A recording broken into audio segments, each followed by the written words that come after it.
Animoy mga karakter sa Maria Clara at Ibarra ang ilang pickleball players sa Davao del Norte na nakasuot ng traje de mestiza habang naglalaro.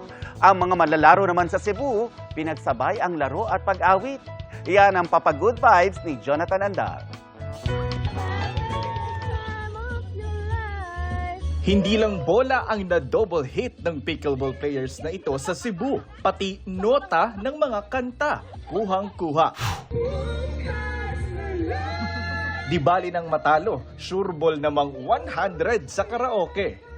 Naghuwat mi mahuman ng isa ka group, mag-video kami. Dinha nagsugod nga. Imbes nga ma-board mi, magtanaw rami sa nagplay, mag-video kay na lang mi. Ramdam sa bawat serve ng bola ang emosyon sa bawat kanta. May mga tagpo namang tila hinaharana ang mga naglalaro. Sa tinog lang kanang medyo lisod siya, idungan. Kaya labaw na inig try mo sa paddle, pag-igo sa bola, then makuan sa dakong voice ba kanang maapektuhan mo siya ko, murang piaok po. Animoy mula naman sa panahon ni Jose Rizal ang mga players sa Panabo City, Davao del Norte. Hindi lang sila slay sa pickleball court, slay rin sila sa kani-kanilang traje de mestiza.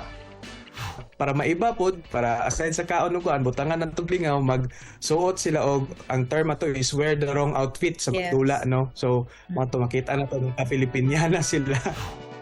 Intense ang laro pero tila singhinhin ni Maria Clara ang bawat palo nila sa bola.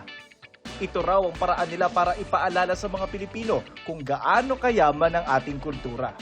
Isa ka kalingaw po sa pickleball, ma-mix ang both ang pag-express nila sa ilang kaugalingon, ang sa ilang paglingaw-lingaw, especially kadto sa ilang pagkita nga elegant gihapon ang pagsuot sa Maria Clara despite sa nagdula og pickleball.